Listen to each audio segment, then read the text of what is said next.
Hi hello friends, എല്ലാ കൂട്ടുകാർക്കും നമ്മുടെ നാളത്തെ റിവ്യൂയിലേക്ക് സ്വാഗതം.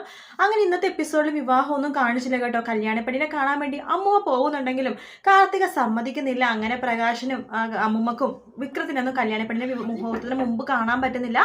അങ്ങനെ കല്യാണപ്പെണ്ണിന്റെ വേഷത്തിൽ നമ്മുടെ ലക്ഷ്മി മാത്രമല്ല ദീപയും റെഡി ആവുന്നുണ്ട്. അപ്പൊ നാളെ വലിയൊരു ട്വിസ്റ്റാണ് ഒരുക്കണമെന്ന് കിരൺ പറയുന്നുണ്ട്. പക്ഷെ അത് എന്താണ് സർപ്രൈസ് എന്ന് കിരൺ പറയുന്നില്ല. നാളെ എന്തായാലും പ്രകാശ് വലിയ ആർഭാടത്തോടു കൂടി തന്നെ മണ്ഡപത്തിൽ ഇരിക്കും കേട്ടോ. ഇന്ന് പ്രകാശനം വല്ലാത്ത വരവേൽപ്പൊക്കെ ആയിരുന്നു. ലക്ഷ്മിയുടെ ആൾക്കാർ കൊണ്ട് ഒരുപാട് ആൾക്കാരെ വിളിച്ചു വരുത്തിയിട്ടുണ്ടായിരുന്നു. പ്രകാശനെ മാലയൊക്കെ ഇട്ട് കൊടുക്കുന്നുണ്ട്. അതിനുശേഷം പ്രകാശം വലിയതായിട്ട് മുഹൂർത്തത്തിന്റെ സമയത്ത് ഇങ്ങനെ കാത്തിരിക്കുകയാണ് കല്യാണപ്പെണ്ണ് വരാനായിട്ട്. ആ സമയത്താണ് അവിടേക്ക് നമ്മുടെ ലക്ഷ്മിയും അതുപോലെ തന്നെ നമ്മുടെ ദീപയും കൂടി മുഖം മറച്ചു വരുന്നത്. ഇതെന്താ രണ്ട് പെണ്ണുങ്ങൾ എന്ന രീതിയിൽ പ്രകാശം നോക്കുകയാണ്. അപ്പോഴും പ്രകാശന് മനസ്സിലാവുന്നില്ല ഇത് തന്റെ രണ്ട് ഭാര്യമാരാണെന്നുള്ള കാര്യം.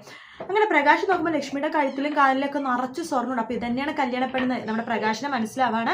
എന്താ കാർത്തിക മോളെ, ഒരു സർപ്രൈസ് ആണോ? ഇതിൽ ആരാണ് മോളുടെ അമ്മ എന്ന് കണ്ടുപിടിക്കണം. ഇതിൽ ഗെയിം ആണോ എന്ന് ചോദിക്കുമ്പോൾ അതെ അച്ഛൻ കണ്ടുപിടിക്കും ഇതിൽ ഏതാ എൻ്റെ അമ്മ എന്ന്. അയ്യോ അത് വലിയൊരു ടാസ്ക് ആണല്ലോ മോളെന്ന് പറയാണ്. ശരി എങ്കിലേ രണ്ടുപേരുടെ മുഖം മാറ്റാം. എന്നിട്ട് അച്ഛൻ പറ ആരാണ് അച്ഛന്റെ യഥാർത്ഥ ഭാര്യ ആവേണ്ട ലച്ചു എന്ന് പറയും.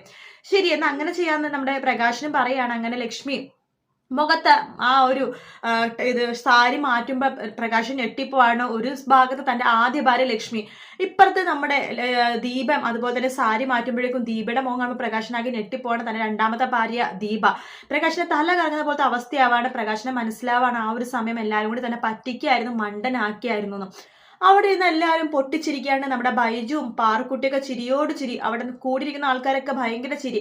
വിക്രത്തിനാണെങ്കിൽ അവിടെ ഒരു കുഴി കുഴിച്ച് അവിടെ അടക്കം ചെയ്താലും മതി, ആ ഒരു അവസ്ഥയാണ് വിക്രവും നിൽക്കണം കേട്ടോ. അങ്ങനെ നാണം കെട്ട് പ്രകാശൻ കല്യാണവും നടക്കാണ്ട് അവിടെ കുഴഞ്ഞു വീണ് ജീവൻ നിൽക്കാൻ പോകുന്ന ഭാഗങ്ങളൊക്കെ തന്നെയാട്ടോ നമ്മൾ നാളെ കാണാൻ പോകുന്നത്. എന്തായാലും ഇന്നത്തെ പ്രൊമോ സൂപ്പർ ആയിരിക്കും, അതിലൊരു സംശയവും ഇല്ല. വീഡിയോ ഇഷ്ടപ്പെട്ടെങ്കിൽ ലൈക്ക് ചെയ്യുക, സബ്സ്ക്രൈബ് ചെയ്യുക, കമന്റ് ചെയ്യുക. മറ്റൊരു വീഡിയോ ആയിട്ട് വീണ്ടും കാണാം. Take care, bye bye.